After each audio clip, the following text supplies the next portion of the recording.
النهارده هنتكلم عن نقاط التشابه بين فيلم آسف على الإزعاج وفيلم الهلفوت. انت بقى تعيش معاه واحدة ست بحق وحقيقي مش تصوير. مفيش حد غيره؟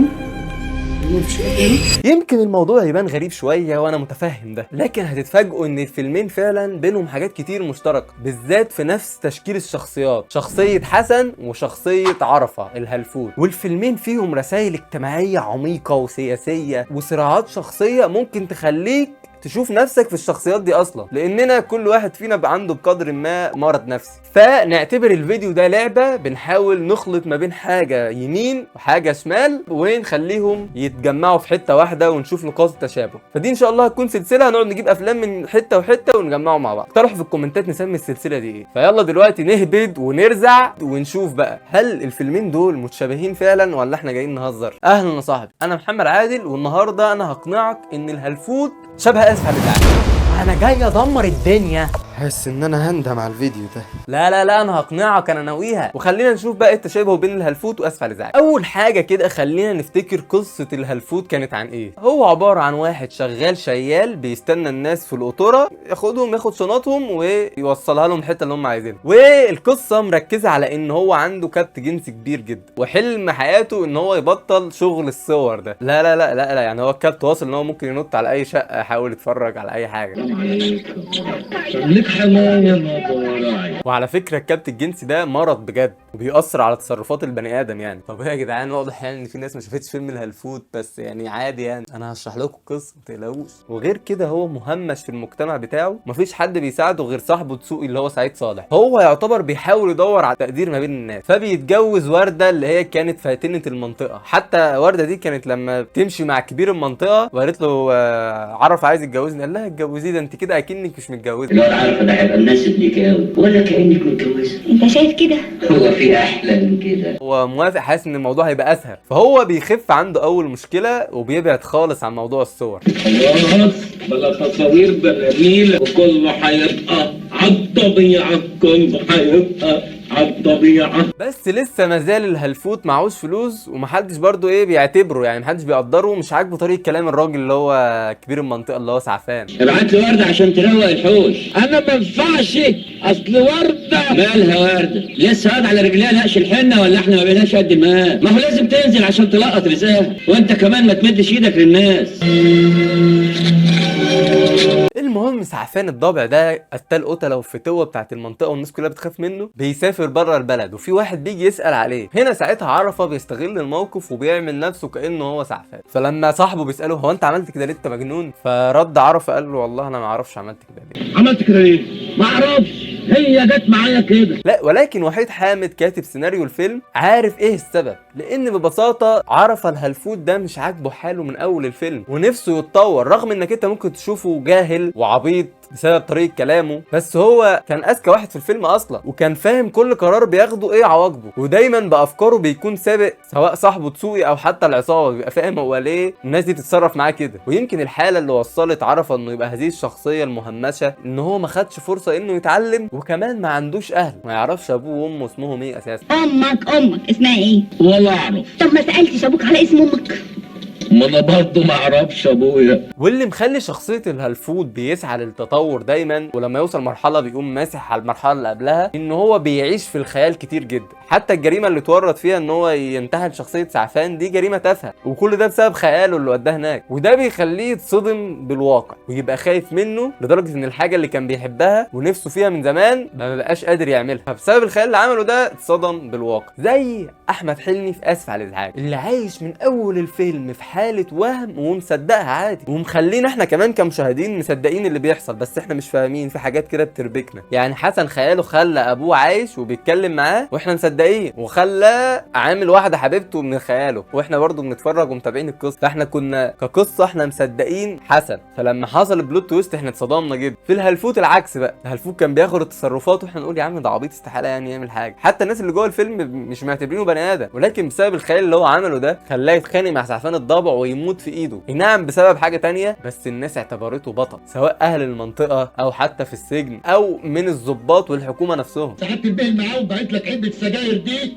شفت يا عم عرفه الحكومه مبسوطه منك. ولكن عرفة زي ما قدر يوصل ان هو يبقى بطل، بيتصدم بالواقع ان صاحبه ومراته بيموتوا قدامه. حسن بيتصدم لما يلاقي ان ابوه ميت. من صدمته بالواقع قرر انه يتعالج. عرفة صدمته بالواقع خلته يثور ويقتل كل الناس المجرمين اللي هو اتورط معاهم. فالشخصيتين هنا عندنا اتصدموا بحاجة معينة بسبب الحاجات اللي قعدوا يبنوها من خياله. انا شايف نخلي السلسله اسمها سلسله الجنان، ما فيش حد عاقل يعمل حلقه عن هالفوت واسفل الازعاج. تعالى لي بقى نخش في النقطه الثانيه اللي انا متاكد منهم ان الفيلمين مجتمعين فيها، هي ان فيلم الهلفوت واسف على الازعاج فيلمين سياسيين جدا، ولكن الهلفوت بشكل غير مباشر، انما اسف على الازعاج بالنسبه لي هو مباشر جدا. واللي بروز ان فيلم اسف على الازعاج سياسي اسم الفيلم، لانه في الفيلم كان بيقول اسف على الازعاج لمين؟ اسف على الازعاج يا ريس. فالفيلم كله ده رساله للرئيس في وقت الفيلم. وطول الفيلم حسن عمال يبعت جوابات وخطابات لرئيس الجمهوريه، ده حتى في مشهد احمد حلمي بيروح للقصر الرئاسي. مصر اليمن وجايب معاه تورته كده، فالموضوع كان جامد، وافتكروا ان دي قنبله وثبتوه. يا جماعه ده كله يعني انا عارف الطريق، انا عادي كنت حارين الجرس وخلاص. فلا الفيلم كله يعتبر متمحور حوالين النقطه دي، وان شاء الله بحل اسف على الازعاج قريب. هتقول لي بقى ايه الحاجات السياسيه اللي في فيلم الهلفوت؟ عصران الضبع زي ما قلنا هو كبير المنطقه والناس كلها بتخاف منه، حتى عرفه نفسه. ولكن في مره عرفه وهو بيشيل له الحاجات وبيدخلها له البيت، لقى ان اصلا عصران الضبع ده عيان وعمال يكحكح ورابط رباط في ظهره بحيث ان هو يفضل فارد ظهره كده، لانه يعتبر هو قتب، فالرباط ده بيخليه دايما فارد جسمه. هي هتقطع المكيف بلاش منها المكيفات دي، عدم المؤاخذه يعني مأثره عليك بالجامد. ودي حاجات بيعملها المعلم في اخر ايامه في المعلمه، ودي حاجه مأكد لي عليها محمد رمضان لما كان بيعمل مسلسل الاسطوره، ان المعلمين لما بتيجي تكبر بتعمل الرباط ده. المعلمين لما يعجزوا زوجته في البيت تلاقيها بتربط له رباط ضغط على ظهره، عشان ظهره لازم المعلم يبقى قايم ظهره. فهنا عرف ان عصران ده ولا اي حاجه، يعني شايف ان هو كبر وكمان عيان عمال يكحكح، ما بقاش يخاف منه ولا يحترمه زي الاول. وقال جمله وضحت ان عصران ده هو زي رئيس المنطقه، الواد المخوص من جوه والراعي البلد بحالها. فهو وحيد حامد شكله ما كانش، يعني الجمله دي ما تتقالش عادي كده، وهي حلوه في القصه بصراحه، هو كان مخوخ فعلا. وعلى فكره فيلم الهلفوت ده اول ما نزل كان كسر الدنيا كايرادات ولا نجاح كبير يعني، ولكن لو رجعت بقى يوم العرض ده قبلها ب 20 يوم هتلاقي ان عادل امام كان منزل فيلم ما جابش ايرادات خالص. والغريب بقى ان الفيلم ده هو فيلم الحريف، ده فيلم من افضل 100 فيلم في تاريخ السينما المصريه على حسب القايمه يعني اللي عاملينها النقاد، ولحد دلوقتي هتلاقيه بيقعد يتراجع على يوتيوب والناس كلها بتحبه. فهو بعدها ب 20 يوم بس نزل بالهلفوت وكسر الدنيا، مع انه جاي من فشل تجاريا وراح على الهلفوت نجاح جماهيريا كبير جدا. بس هو نزل بفيلمين في نفس الشهر، ودي حاجه ما اظنش الناس كانت مستغربه، اللي هو يعني نزل بفيلم وحش خلاص يا عم ده انا 20 يوم وهنزل فيلم تاني، ومحدش لحق اصلا يحس ان عادل امام خيش مثلا، لا ده هو يا دوبك ما لحقش الناس تريح، فهو اصلا مصور فيلم تاني. يعني ده ما عجبكش يا عم خد هو الفيلم التاني هيعجبك، ما استناش مثلا الفيلم يتعرض وبعد كده يصور زي اللي الممثلين بيعملوه دلوقتي. وكان كريم عبد العزيز قايل كده، احنا جيل غلط. فكره ان انت تعمل فيلم وبعدين تستنى الفيلم ينزل وتشوف ارقامه ايه وبعدين تحضر للفيلم اللي بعديه، فات سنين من عمرنا او التاريخ لاي فنان او اي ممثل قليل جدا طبعا. لازم كلنا نشتغل، نخرج من فيلم نخش فيلم. المهم عشان ما نسرحش، فيلم اسف على الازعاج والهلفوت الاثنين يعتبر بيمثلوا صراع الفرد ضد نظام اكبر منه. النظام ده مش شرط يكون حكم او حاجه، لا ممكن يبقى نظام عائلي او اقتصادي او المجتمع نفسه، وده اللي كان واضح قوي في الفيلمين، اللي هو بيحاول يقمع احلامهم او يعوق طريقهم رغم ان الاثنين اذكياء. بس حسن متعلم ومهندس طيران فهو حاجه كبيره، والهلفوت عندنا هلفوت مش متعلم اي حاجه بالمعطيات اللي عند عرفه، فهو جامد جدا. وحسن كان فاكر ان الجوابات اللي بيبعتها دي بتوصل للرئيس، طلع بلح مفيش الكلام ده. فاللي هو يعني مش هنستغرب ان حسن عامل عالم لوحده من خياله عشان يهرب بيه من الواقع، وده بسبب من كتر الضغوط اللي بيواجهها والوحده اللي عايش فيها. وهو بيتكلم عن موضوع الوحده ده بشكل صريح جدا، وانا مش عايز ابقى لوحدي عشان انا على طول لوحدي. وهو فعلا طول الفيلم كان لوحده وما بيتكلمش مع امه غير لما هي تكلمه، وغالبا الكلام اللي بتقوله له بيكون نصايح فبيتخانق معاها، يعني مفيش بينهم كلام عادي غير لما جاب لها ورد بس. جالك ورد إلى فريدة أول مرة أعملها. مين فريدة دي؟ انت يا حبيبتي. أنا نوال يا حبيب ماما. معلش يا ماما، اصل عشان بقالي سنين طويله بقول لك ماما ماما ماما كده فنسيت نوال ده خالص. فحته ان حسن ما عندوش اخوات ولا اصحاب، وفي الحياه دي كلها ما كانش بيتكلم مع حد غير ابوه اللي كان بيمثل له كل حاجه، فصدمه انه مات دي خلته يعيش في الوهم ويبعد عن الواقع دفاعا عن انه ما يبقاش لوحده. فمخه خلى ابوه ولسه عايش، وكمان عمل له واحده بتحبه، فده كان علاجه للوحده. انما في الهلفوت عرفه كان وحيد لان محدش شايفه ولا معتبره بني ادم. حتى هو بيستغل الموضوع ده على فكره، انه يقعد مع ستات يقول لها ست انا ما فيش خوف مني، الست تفيض انا ما فيش مني خوف. جمله زي دي بتبين لنا ان عارف ان الناس شايفينه ازاي، وهو مش عاجبه الموضوع ده ومش مبسوط بيه، بس هو بيستخدمه او بيستغله بس حته كبته الجنس. وعادل امام في فيلم الهلفوت هو اللي كان مختار طريقه الكلام دي، مش المخرج اللي قايل له ولا حاجه. فيلم الهلفوت مثلا عايز اركب الشخصيه، اركبها ازاي؟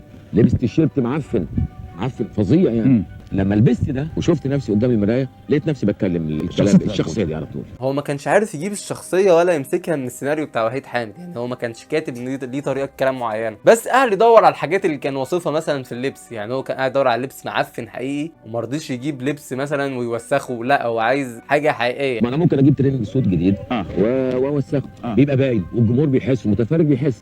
قاعد يدور على لبس واحد يكون معفن، قاعد يدور لحد ما لقى واحد في شارع عابدين بيلعب كوره لابس بنطلون معفن كده، قال هو ده انا عايزه. خد 50 جنيه اهو. الولد طبعا لما شاف ال 50 جنيه قال لي ترند صوت في الشارع. هو ترند صوت ما يساويش جنيه يعني، قالوا في الشارع في ساعتها. انما ده عندي لو كان طلب مني 1000 جنيه 10000 جنيه وانت هتدفعها، لانه الدور. على الناحيه الثانيه بقى احمد حلمي عمل فيلم اسف على الازعاج. ليه اصلا؟ لانه يا صاحبي بقى كان عامل قبلها فيلم كده رضا، ده يعتبر من افضل الافلام الكوميديه المتكامله من كل حاجه، اللي هو الجمهور مش عارف ازاي احمد حلمي ممكن يعلي على نفسه ويعمل فيلم احلى من كده رضا. احمد حلمي ادرك حاجه زي كده وقرر ان هو مش عايز فيلمه الجديد يتقارن بكده رضا، ده هو هيعمل حاجه مختلفه عن الكوميديا تخليك تنسى كده رضا اصلا. فعشان كده اختار ان الفيلم ما يكونش كوميدي. اقطع عليكي فكره انه اللي قبله كان احلى، قبله ايه؟ ما هو اللي قبله مش شبهه، مش شبهه بالظبط. فانت اوتوماتيك مش هيجي في وعيك ان اقارن باللي قبله. وغير كده هو اول لما سمع القصه من ايمن بهجت قمر مسك فيها، قال له خد بس انا عايزها دي. اللي واحد عايش مع ابوه وامه، ثم بعد شويه بنكتشف ان ابوه ميت ومفيش ابوه اصلا لان عنده سكيزوفرينيا. قلت له انا عايز البتاع دي، لان احمد حلمي خلي بالك بيفهم قوي في السيناريو، ودي حاجه مشهوره في الوسط. يعني حتى سيناريو كده رضا كان في مشاكل بينه وبين احمد فهمي، لان احمد حلمي كان عايز يطور على القصه اكتر، وفعلا احمد فهمي قال ان هو طور عليه جامد. فتلاقي ان احمد حلمي واخد من ذكاء عادل امام سواء كفنان او ككوميديا. يعني في طريقه طبعا استاذ عادل،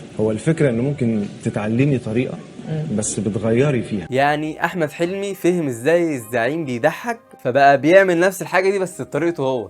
الافيه العكسي بيعكس لك المتوقع، بتبقى متوقع انه يطلع حاجه عكس، في بيتعمل كده مش ما بيتحطش في برواز يعني. انت مش واخده بالك يعني مش لازم نبقى بنقول تحتيه 100 خط يا جماعه ده افيه. يعني ممكن يقولوا بظهره، ممكن يقولوا في وسط الحوار كده يعني في طريقه كده. ودي حقيقه احمد حلمي بيحاول يهزر من غير ما يبين الهزار عكس ممثلين تانيين كتير. وخلي بالك حتى فيلم الهلفوت واسف على الازعاج مليانين حاجات ضحك، بس هو الهلفوت كوميدي، اسف على الازعاج مش كوميدي بس في مشاكل كتير بتضحك. فاسف على الازعاج بيحكي قصه راجل مهندس طيران عايش حياه مرتاحه جدا، والهلفوت بيحكي قصه شخص بسيط خالص والدنيا جايه عليه، يعتبر اقل طبقه في مصر، وعادل امام كان قايل كده، وبيحاول يلاقي مكان وسط الدنيا الصعبه دي. فالفيلمين بيلمسوا فكره الوحده والهروب والحب والصراع مع المجتمع. عرفة كان بيحب وردة رغم ان وردة دي يعني كان عليها كلام وحش جدا في المنطقة، حتى لما راح قال لتسوقي انا هتجوزها قال ما بلاش. واشمعنى بس وردة؟